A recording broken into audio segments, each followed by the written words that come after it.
Despite air raid sirens going off daily and labor shortages squeezing Ukrainian small and mid-sized businesses, Ukrainian entrepreneurs are finding ways to navigate through the chaos.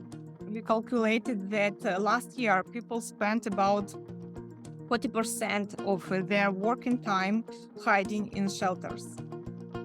With all this going on, planning ahead is really hard for businesses. We'll learn more about what businesses are doing to meet the moment and what can be done to improve the Ukrainian business environment in the future, just ahead.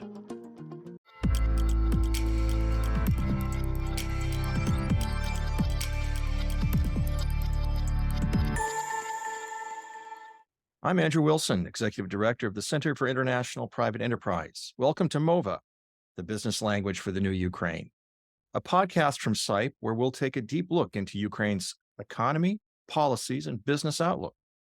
This season on MOVA, we'll be asking the important question, what role can the small and mid-sized businesses, civil society, and foreign governments play in helping to rebuild the Ukrainian economy? Our guest is Nadiya Bedrychuk, a member of the Board of Directors for the Ukrainian Business Council. The Business Council represents a coalition of 108 industrial and business associations in Ukraine focused on promoting economic reforms for small and medium-sized businesses. Nadiya is joining us today to provide her insights into improving the environment for enterprises across the country. Welcome, Nadiya. Hello to everyone, and hello, dear Andrew. Hello, dear podcast listeners. It's an honor to talk to all of you who stand by Ukraine and care about our Ukrainians' future. Your support means a lot to us, and we are committed to maintaining your trust. Thank you for inviting me. Nadiya, a lot of the things we talk about at SIPE really do focus on the important role of the small and medium enterprise sector. Obviously, in Ukraine right now, there are a number of challenges that small and medium-sized businesses are facing. What are you seeing from your perspective as being those key challenges and obstacles that the SMEs are headed up against? And how is it affecting their ability to operate and really their overall viability? Okay, thank you for your question. Of course, when you start your own business, you usually get ready for possible problems and work out how to handle them. You think about what you will do if there aren't enough clients or you don't have enough money to run things. But you don't usually think about something like a war. That's not something people expect to happen in the 21st century. So it's no secret that the Russian military aggression against Ukraine was a shocking blow to entrepreneurs. To put it in numbers, Ukrainian businesses lost about a third of their turnover last year. Things looked really bad in the beginning in spring last year, but by the end of the year, some companies managed to get back to their pre-war sales figures, and it's great result, I suppose. Nevertheless, the biggest challenge is the unpredictable, uncertain situation in Ukraine. Bombs are destroying our cities, power plants, warehouses, seaports, and factories. Every day, the alarm for air raids goes off a few times in every part of Ukraine.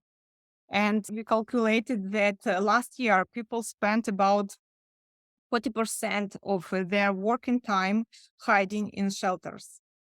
With all this going on, planning ahead is really hard for businesses.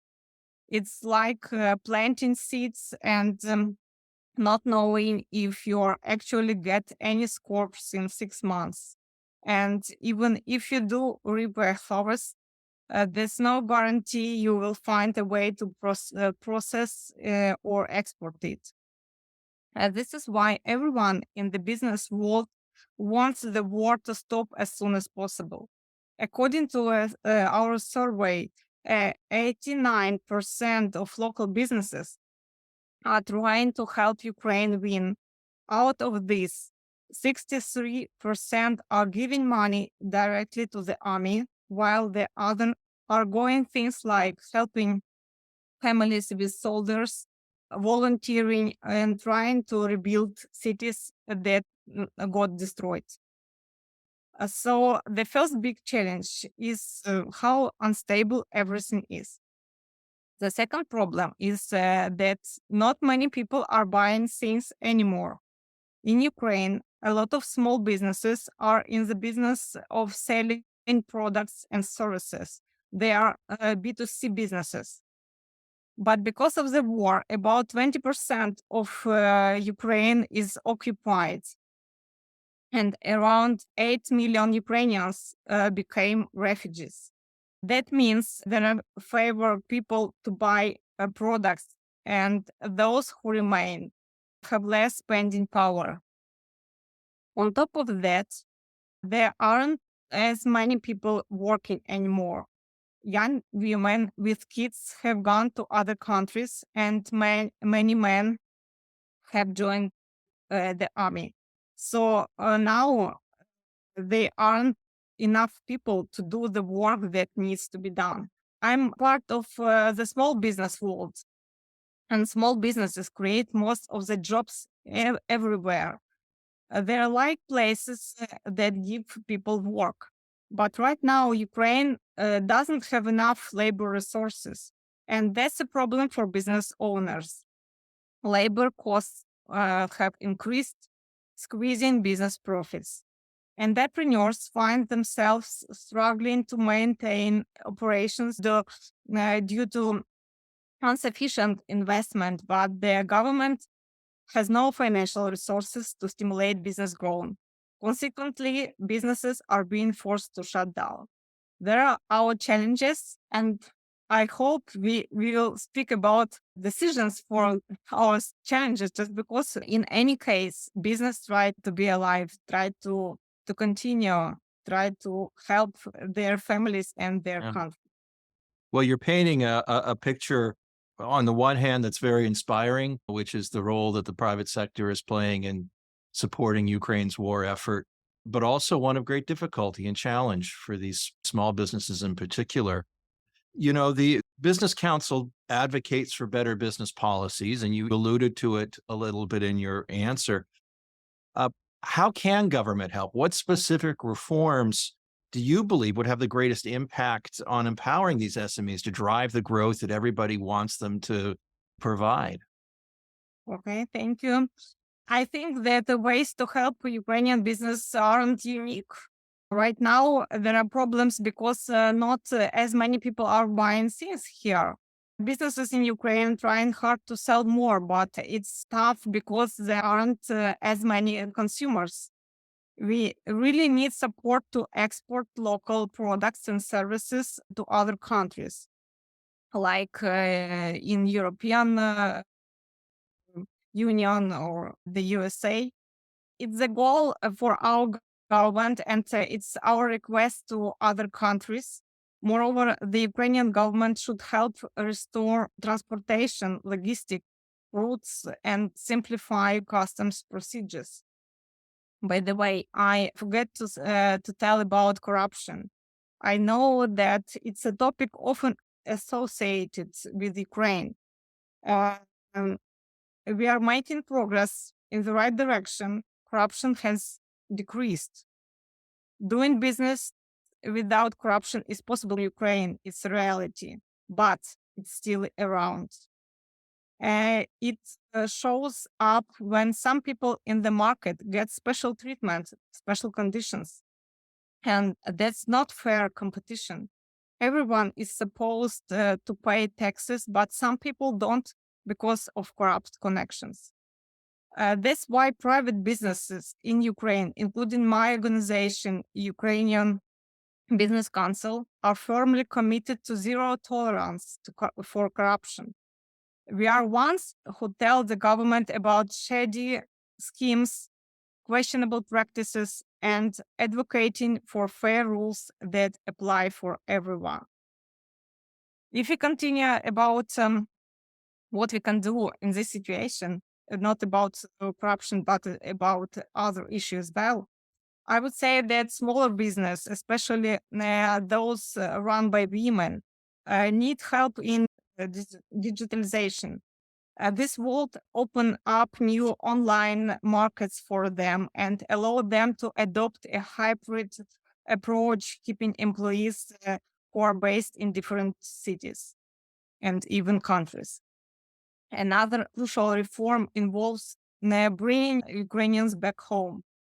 Every year, women who have left temporarily adapt to the new reality.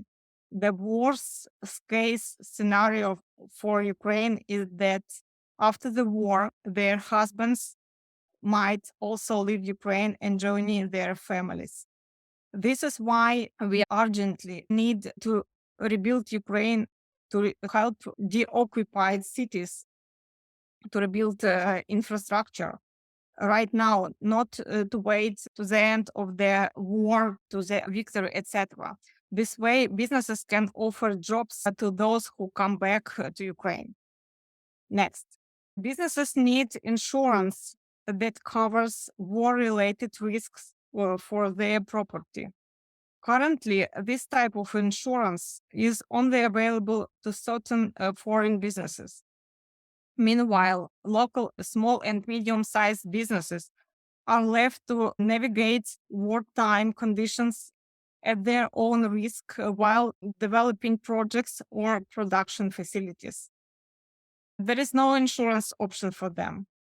By the way, the Ukrainian government compensates individuals if their homes are destroyed, but businesses aren't granted the same rights.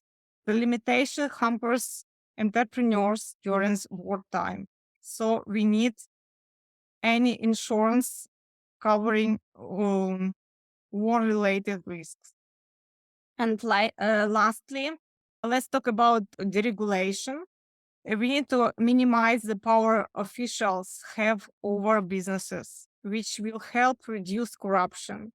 It's equally important for us to lower taxes and enhance how we manage administrate taxes, including VAT. By decreasing labor-related taxes, businesses can better stabilize their expenses costs, especially when faced with storage of labor resources. Nada, you talked about the need to really get reconstruction underway right away, that we can't wait for the end of hostilities to then sort of fire the starting gun for the race to reconstruction. We need to be doing this as it happens. Public procurement becomes a big part of that. And Ukraine does have a new system, Prozoro, which is a digital e-procurement system. But often the problems that people have in an old paper system, if it's not done well, are the same problems they're going to have with a digital system. What can we do? What can you do to help bridge that gap that'll allow the small and medium-sized businesses to actually compete in the public procurement process, which is going to drive so much of the reconstruction funding? Okay, it's a very important question for us. Ukrainian companies are certainly going to play a major role in carrying out big projects to rebuild Ukraine. But it's also important for us that the local businesses will be not in the second or third roles in this process.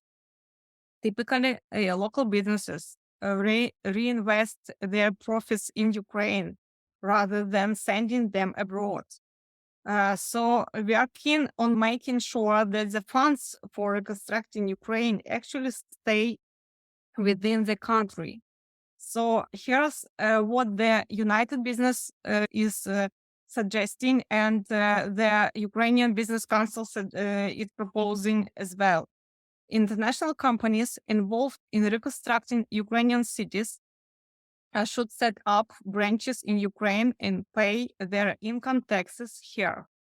I think it would be good for Ukraine, for the process, and for the future, the whole world. Regarding the ability of Ukrainian business to participate in the construction project, we need to boost, of course. We cannot compare American, German business with Ukrainian ones. Yeah, we just have private sector and market economy during the last 30 years. But of course, we have much less experience and investments. And we need to boost the training of local business, get them ready to participate in national tenders, help them overcome their hesitations, guide them through audits, and prove their capabilities in fair competitions. Ukrainian private companies are actually quite competitive in the global stage. For example, during the war, many Ukrainian businesses expanded overseas and achieved impressive results. Just in Poland last year, Ukrainians opened 12,000 entrepreneur businesses and paid 3 billion euros in taxes. It's huge amount. But the question they are asking is, why didn't they do it earlier?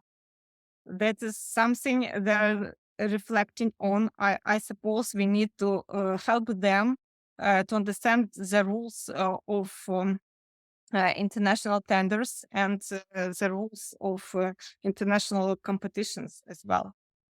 So educating entrepreneurs and helping them understand what is needed for international tenders is incredibly important right now.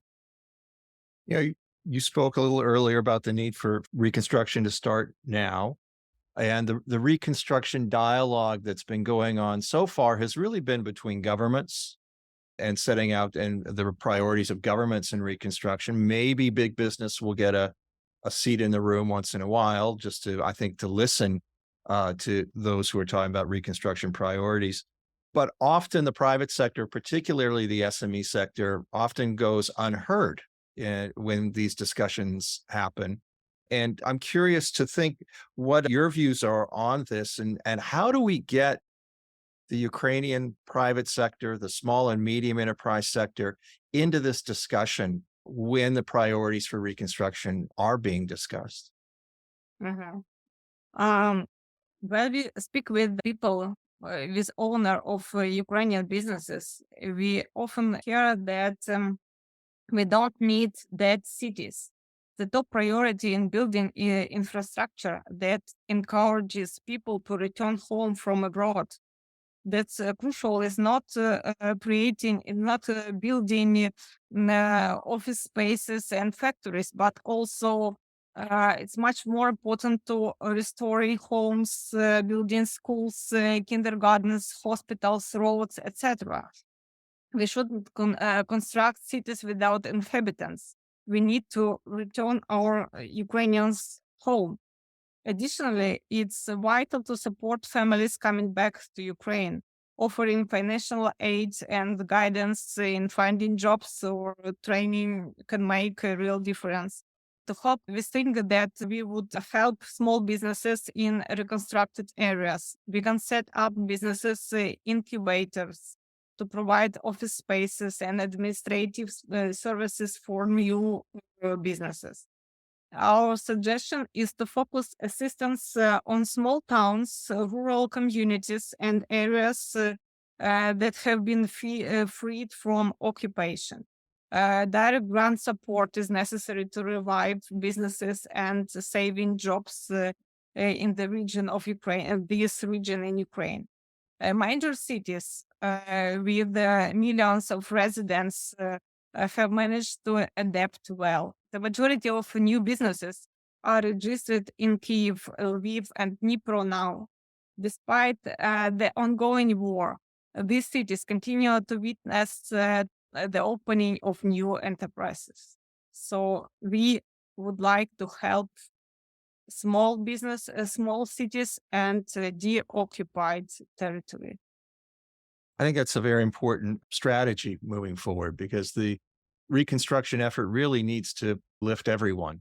And the pictures we see from Ukraine often are small towns and villages and places that are destroyed as a result of battle in the countryside or otherwise moving through. And I think that's the place where small business will be found.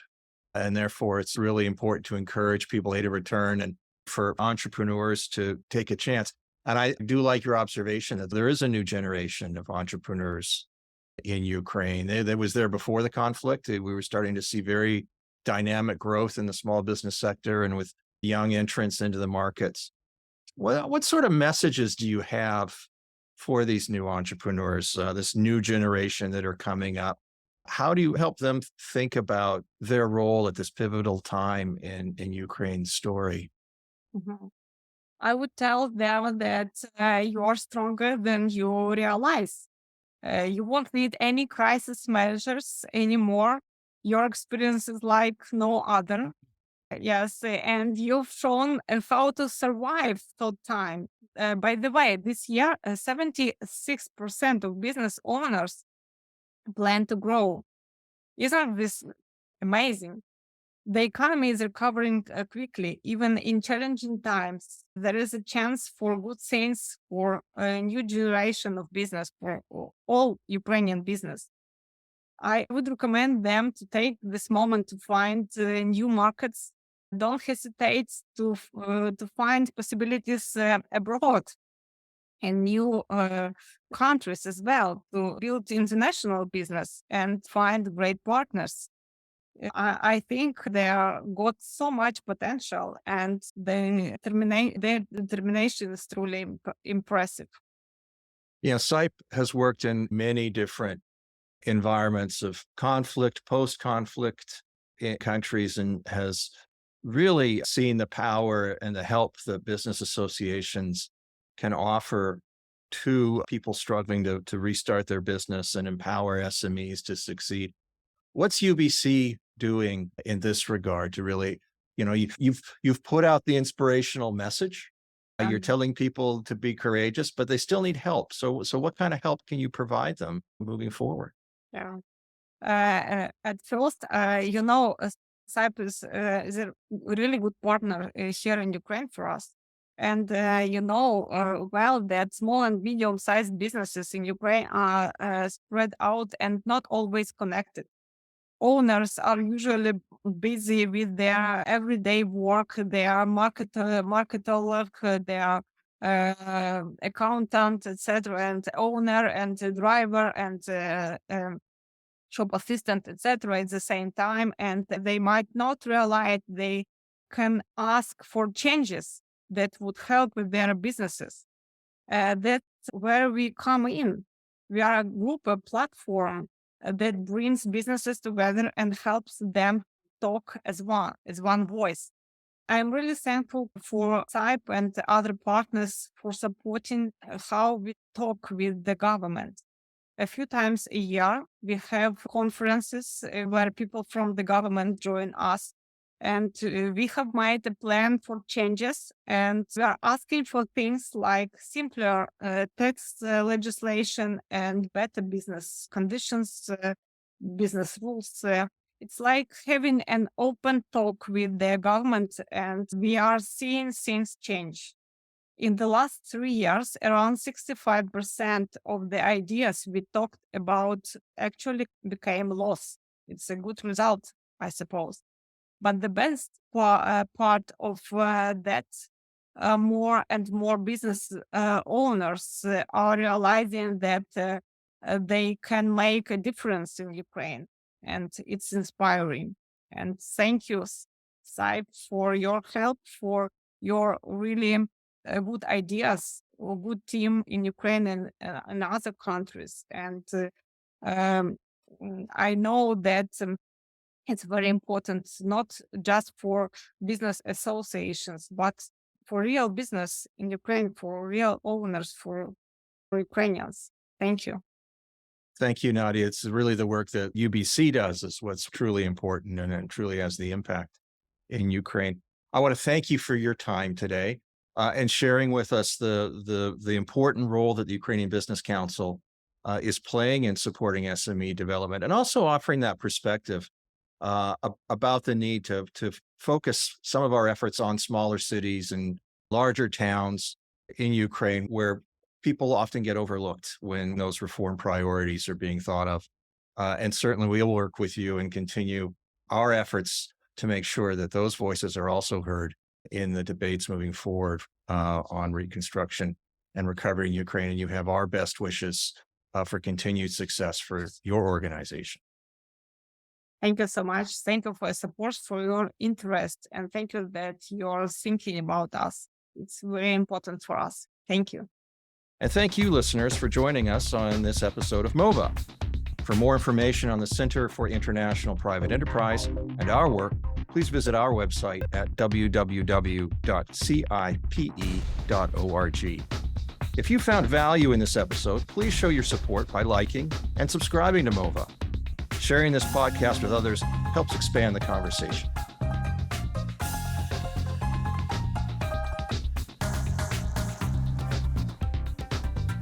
Mova, the business language of the new Ukraine.